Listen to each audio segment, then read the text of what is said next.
আওয়ামী লীগ গণহত্যার জন্য ন্যূনতম আওয়ামী লীগের কোনো নেতা কর্মী একেবারে রাস্তার মানে টোকাই লীগ থেকে শুরু করে কেন্দ্র পর্যন্ত একটা লোক গত এক বছরে এই দুঃশাসনের জন্য গণহত্যার জন্য ক্ষমা চাইছে কিনা, রিগ্রেট করেছে কিনা, তারা বাংলাদেশে গত 16 বছরে গণতন্ত্র হত্যার জন্য ক্ষমা চেয়েছে কিনা, $250 বিলিয়ন লুটপাটের জন্য ক্ষমা চেয়েছে কিনা, চায় নাই তো।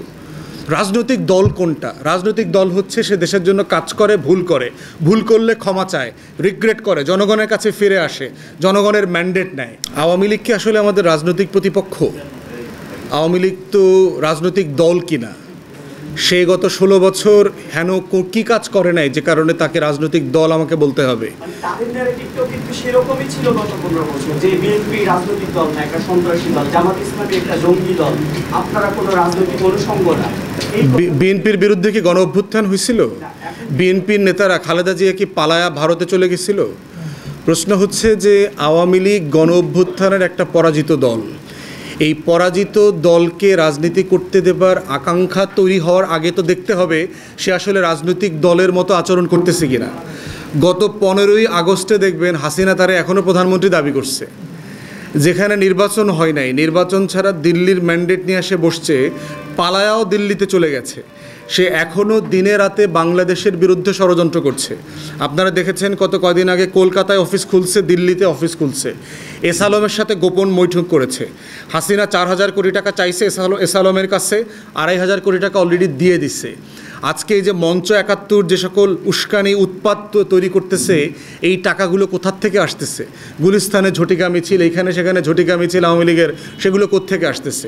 আওয়ামী লীগ গণহত্যার জন্য ন্যূনতম আওয়ামী লীগের কোনো নেতা কর্মী একেবারে রাস্তার মানে টোকাই লীগ থেকে শুরু করে কেন্দ্র পর্যন্ত একটা লোক গত এক বছরে এই দুঃশাসনের জন্য গণহত্যার জন্য ক্ষমা চাইছে কিনা, রিগ্রেট করেছে কিনা, তারা বাংলাদেশে গত 16 বছরে গণতন্ত্র হত্যার জন্য ক্ষমা চেয়েছে কিনা, $250 বিলিয়ন লুটপাটের জন্য ক্ষমা চেয়েছে কিনা, চায় নাই তো।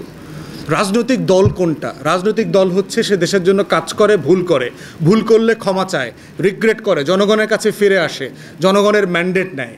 তো যেই মানে ক্রিমিনাল এন্টিটি, তাকে তো আপনার ড্রাগ কার্টেল বলতে হবে, একটা মাফিয়া অর্গানাইজেশন বলতে হবে, সিসিলিয়ান মাফিয়াদের মতো, যে নিজে নিজ দায়িত্বে রাষ্ট্রের ভিতর রাষ্ট্র বানিয়েছে।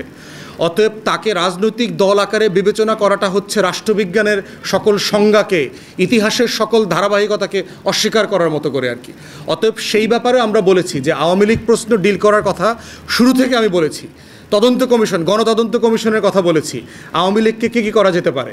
এখন এটা বিচারের অধীনে আছে, আন্তর্জাতিক অপরাধ ট্রাইব্যুনালে এটা দলের বিচার করা যাবে বলে ওখানে এখতিয়ার দেওয়া আছে। আমরা আশা করছি যে জুডিশিয়ারির একটা প্রসেসের মধ্য দিয়ে এই প্রশ্নটা রিজলভ হইতে হবে এবং ঐক্যমত্য কমিশনের প্রয়োজনে এজেন্ডাভুক্ত করে এটা আলোচনা করে রিজলভ করা দরকার। আমরা ওই আওয়ামী লীগ স্টাইলে যাচ্ছে তাই নির্বাহী আদেশ দিয়ে এটা সমাধান দেখি না। এটা সবার ঐক্যমতের ভিত্তিতে জনমতকে সামনে নিয়ে করতে হবে। আমি গত বছর এমনটাও বলেছিলাম, গণভোট দিয়ে দেন। আওয়ামী লীগ জাতীয় পার্টি 14 দলের ফেট কী হবে জনগণ ডিসাইড করুক যে তারা রাজনীতি নির্বাচন করতে পারবে কি না। অতএব এই প্রসেসের মধ্য দিয়ে গেলে আজকে এই প্রশ্নগুলো রিজলভড হয়ে যেত একটা গণতান্ত্রিক পদ্ধতিতে। 18 এবং 24-এ যারা দায়িত্ব পালন করেছেন, টিএনও, ওসি, ডিসি, এসপি, এদেরকে আসলে চাকরি থেকে বিদায় করে দেওয়া দরকার। যে কোনো একটা ফর্মুলা বের করে এদেরকে বিদায় করে দেওয়া দরকার। কারণ যারা, এবং আর্মি অফিসার সহ শুরু করে প্রচুর জুনিয়র আর্মি অফিসার প্রচুর লেনদেন করছে। আমরা প্রচুর, আমাদের কাছে তথ্য আছে, 35 লাখ 50 লাখ ক্যাশ, নতুন গাড়ি, প্লট, ফ্ল্যাট, এগুলো সব পাইছে। অতএব সামরিক বেসামরিক যে সকল কর্মকর্তারা এই 18-24-এর জাল জালিয়াতের সাথে জড়িত, তাদেরকে চাকরি থেকে যে কোনো ফর্মে অব্যাহতি দিয়ে দেওয়া দরকার। প্রমোশন অথবা নির্বাচনী দায়িত্ব তো দূরের কথা। এবং নির্বাচন কমিশনের গতকালকে রোডম্যাপেও আমরা দেখলাম না যে এই ব্যাপারে তারা আমলাতন্ত্রের ক্লিনিংয়ের ব্যাপারে তারা কোনো কথা বলেছে, এবং এই কনসার্নটা আমরা বারবার বলেছি, এখনও বলে যাব, এবং এই ব্যাপারে আমাদের একাত্মতা হওয়া ছাড়া কোনো দ্বিমত নাই আর কি।